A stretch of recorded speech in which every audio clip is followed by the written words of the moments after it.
I'm back. I'm 32 now, and I'm unemployed.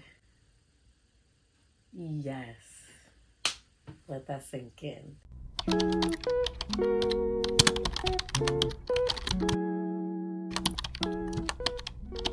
We're gonna jump right in. I want to talk about why I left my job, what I've learned since being unemployed, and what's next for me. I left my job last year in November, and it was not easy to come to that decision. First of all, I am not of the ministry of quitting your job without another opportunity lined up. I do not believe in it. It's not for me. It's not for my. Every time I would see people on the internet like, yeah, I quit my job, I have nothing lined up, I'd be like, are you all right?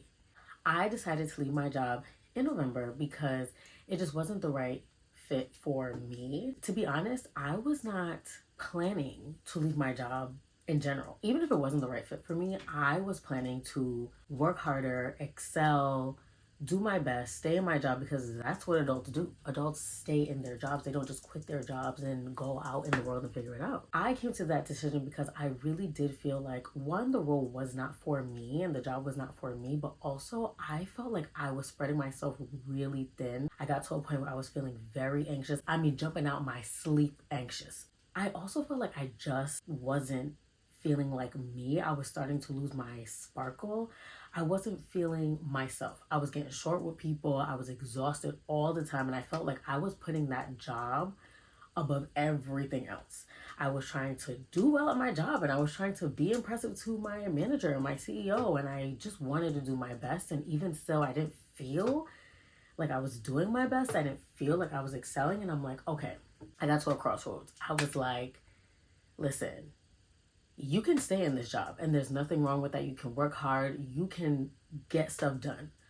Or you can get to the point where you realize, you know what? This just may not be for me, and that's okay. No love lost, no hard feelings. It was hard for me to get to that decision. Why? Short story.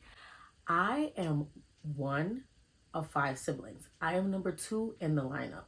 Being an older sibling has taught me a lot in life, but growing up, I always felt like I had to be responsible because I always was. I was responsible for my siblings. I was responsible to my mom. My mom worked very, very hard, and she was also a single parent. And so I felt like it was my responsibility to help and support her by helping and supporting my siblings. And I loved doing it.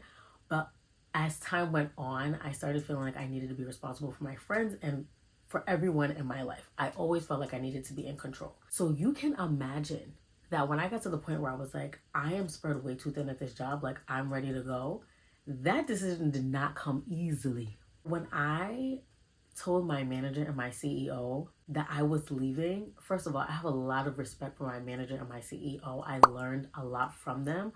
I was shook.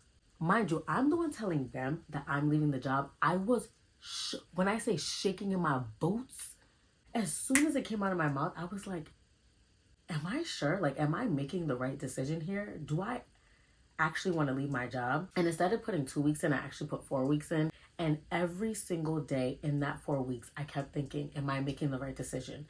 Should I go back and tell them I don't actually want to quit my job? How would that make me look? Is it the right decision? And it was such a bittersweet ending to that job because I really had coworkers that I liked, that I even became friends with.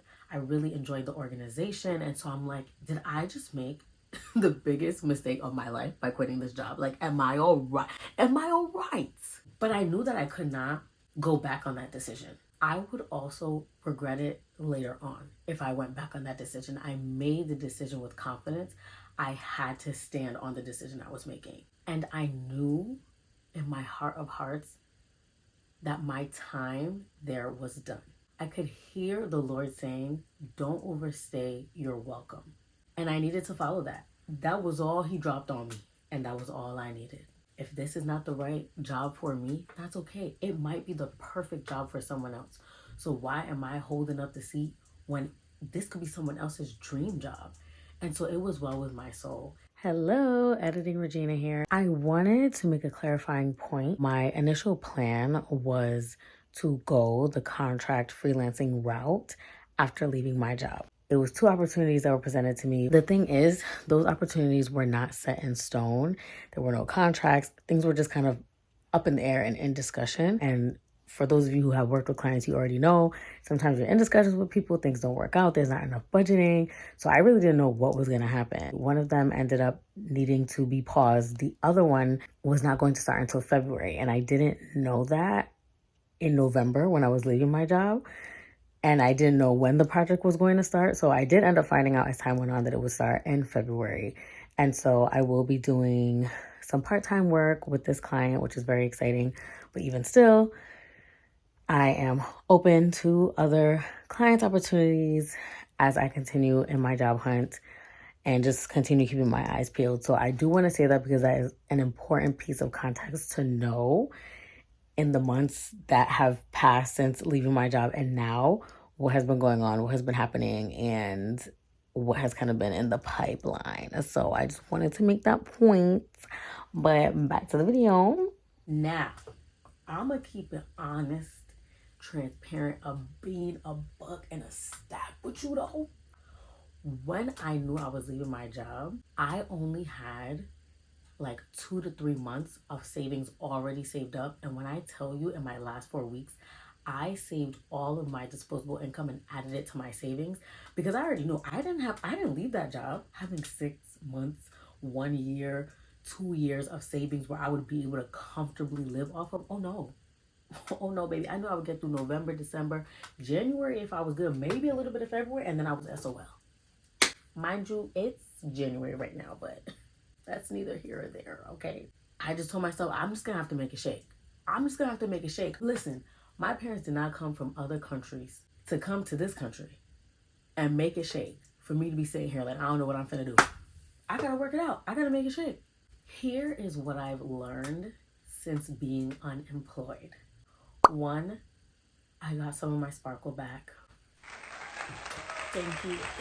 I got some of my sparkle back. I feel relieved, to be honest. When I got to my last day, like I said, it was bittersweet, but I felt so relieved. I felt like there was a weight lifted off of me because for once I felt like I could just breathe, stand still, and think about what was next for me. Now I can rest, I can sleep.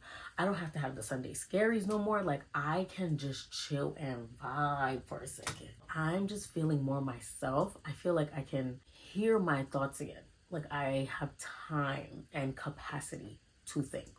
Two, being unemployed is scary.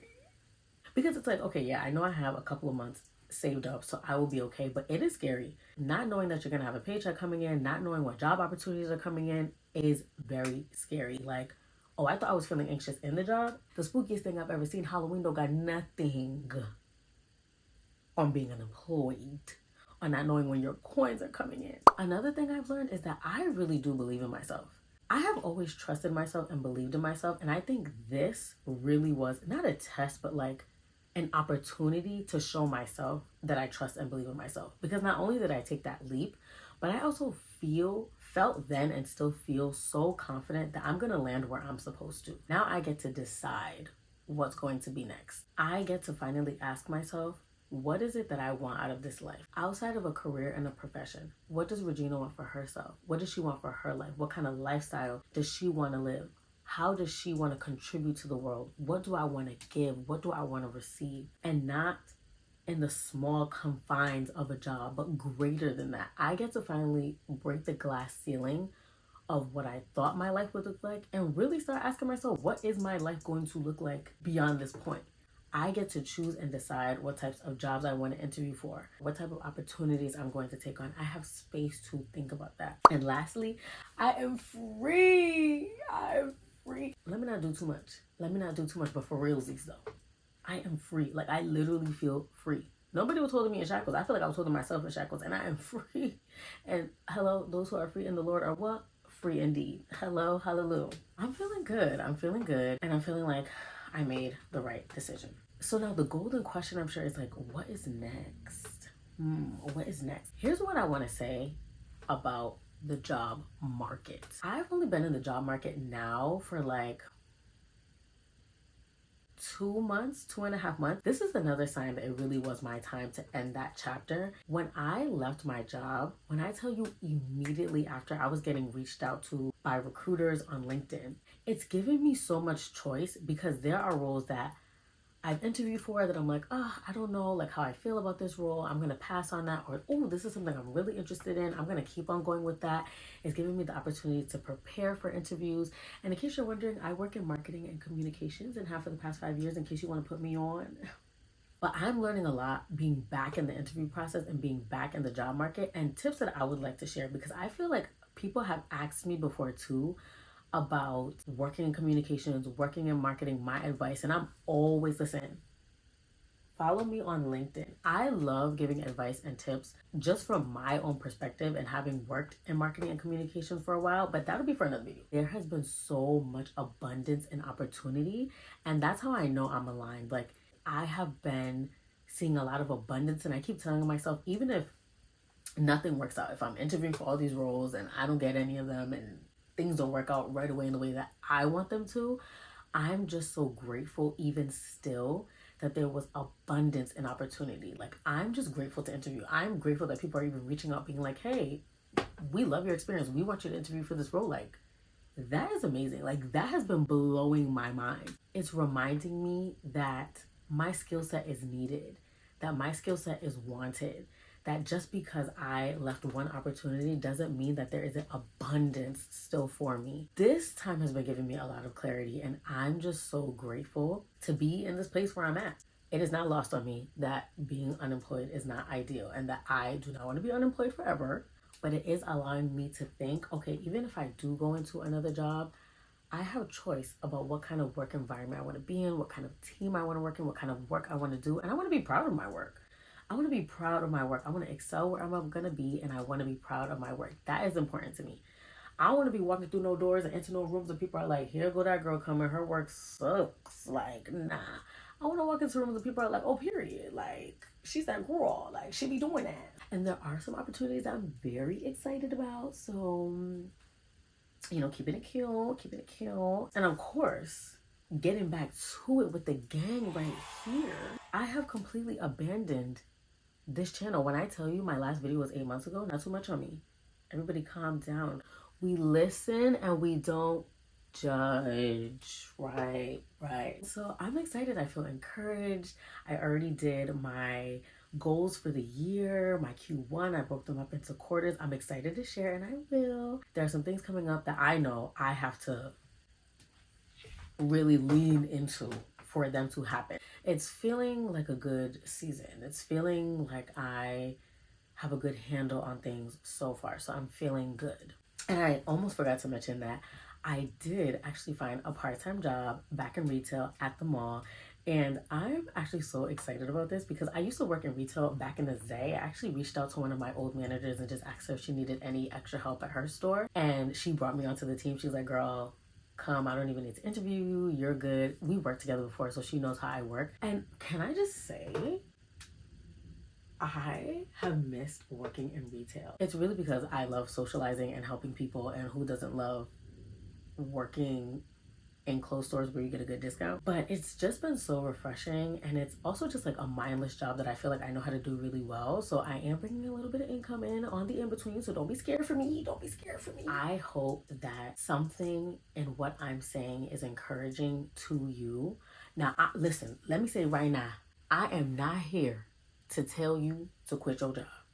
I'm not here to be like, everybody quit your job. Hey, everybody quit your job. Hey, I'm not here to tell you that. Do not go and quit your job and then be like, Regina told me to quit my job. That is not what I'm promoting here.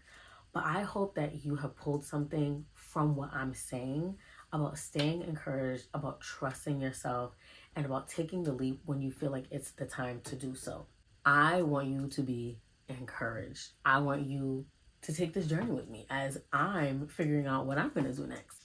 So thank you for watching. I hope you're already subscribed. I hope you like this video. I hope you'll take this journey with me, and I will see you in the next one. And in the great words of Blue Ivy Carter,